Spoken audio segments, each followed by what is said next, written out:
नमस्कार। अब दुनिया की फटाफट बुलेटिन में आप सभी का स्वागत है। नजर डालेंगे आज के खास खबरों पर। ईरान के IRGC ने दावा किया उसकी बैलिस्टिक मिसाइल और ड्रोन हमले में अमेरिकी युद्धपोत USS अब्राहम लिंकन को निशाना बनाया गया।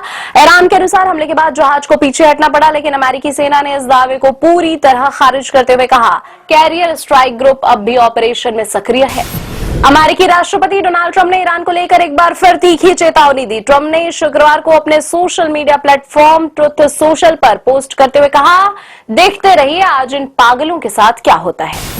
तृणमूल कांग्रेस ने शुक्रवार को संसद में मुख्य चुनाव आयुक्त ज्ञानेश कुमार के खिलाफ महाभियोग प्रस्ताव पेश किया। इस प्रस्ताव में CC के खिलाफ कई गंभीर आरोप लगाए।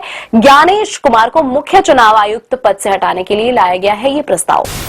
प्रधानमंत्री नरेंद्र मोदी ने आजम के कोकराझार में कहा, आगामी चुनाव में कांग्रेस को सबक सिखाए, यह स्पष्ट संदेश दें कि घुसपैठियों के लिए कोई जगह नहीं है। कहा, कांग्रेस ने स्वदेशी लोगों की जमीन घुसपैठियों को सौंपकर राष्ट्रीय सुरक्षा को खतरे में डाला।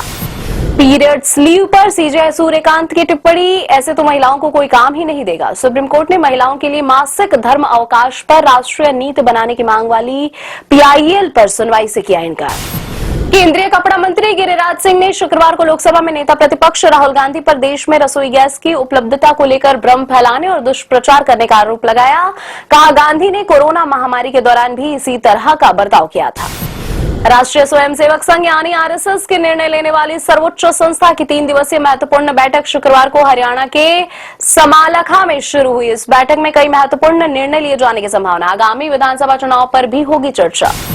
भारत के विदेश मंत्री S जयशंकर ने टेलीफोन पर अपने ईरानी समकक्ष सैयद अब्बास अरागची से बातचीत की। पश्चिम एशिया संकट शुरू होने के बाद से दोनों नेताओं के बीच यह चौथी दौर की बातचीत है।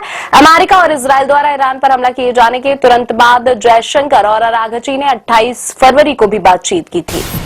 ईरान की राजधानी तेहरान में इजराइल और अमेरिका के खिलाफ विरोध प्रदर्शन के लिए जुटे लोगों के बीच धमाका। रमजान का आखिरी जुमा होने के कारण भी बड़ी संख्या में लोग जुटे थे। धमाके के कारण और हताहतों की संख्या के बारे में कोई जानकारी सामने नहीं आई है।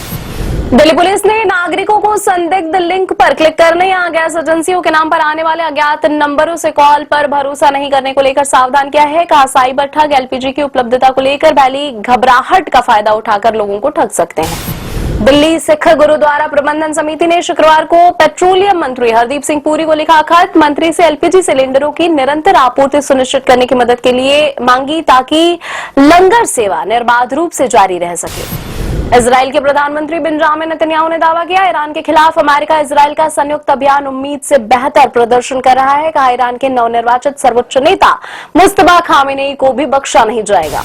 आर्थिक संकट से जूझ रहे पाकिस्तान को अंतर्राष्ट्रीय मुद्रा कोष ने बड़ा झटका दिया है। लंबी चर्चा के बावजूद भी पाकिस्तान और IMF के बीच स्टाफ लेवल एग्रीमेंट नहीं हो सका है। इसके चलते अंतर्राष्ट्रीय मुद्रा कोष के $7 अरब के लोन कार्यक्रम का तीसरा रिव्यू नाकाम हो गया है। इस समझौते के बाद पाकिस्तान को $1 अरब की किश्त जारी की जानी थी, जो अब नहीं दी जाएगी।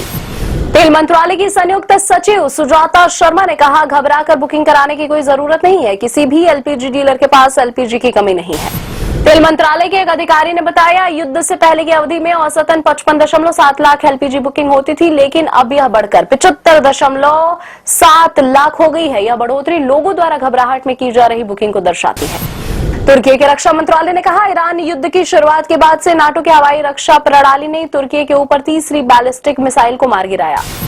अमेरिकी सेना ने कहा, इराक में दुर्घटनाग्रस्त हुए अमेरिका के ईंधन भरने वाले KC-135 विमान में सवार चालक दल के 6 सदस्यों में से 4 की मौत हो गई है। ईरान समर्थित इस्लामिक रेजिस्टेंस गुट ने अमेरिका के विमान को मार गिराने का दावा किया है।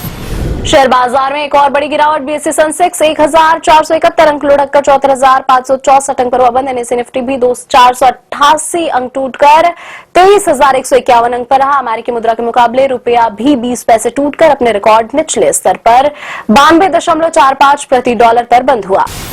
फिल्म कॉकटेल 2 में दिखेगी शाहिद कपूर, कृति सेनन और रश्मिका मंदाना की जोड़ी। इस साल 19 जून को रिलीज हो गया। फिल्म मेकर्स ने फिल्म से एक्टर्स के फर्स्ट लुक पोस्टर भी रिलीज किए। होमी अदजानिया ने किया है कॉकटेल 2 का निर्देशन। इम्तियाज अली की फिल्म मैं वापस आऊंगा का टीजर हुआ रिलीज। फिल्म में दिखेगी दिलजीत दोसांझ और शर्वरी की जोड़ी। नसीरुद्दीन शाह भी निभाएंगे अहम किरदार। 12 जून को रिलीज होगी यह फिल्म। ये थी आज की फटाफट बुलेटिन। ऐसे ही ताजा अपडेट्स के लिए बने रहे हमारे साथ, यानी कि विजिट करें वेब दुनिया पर।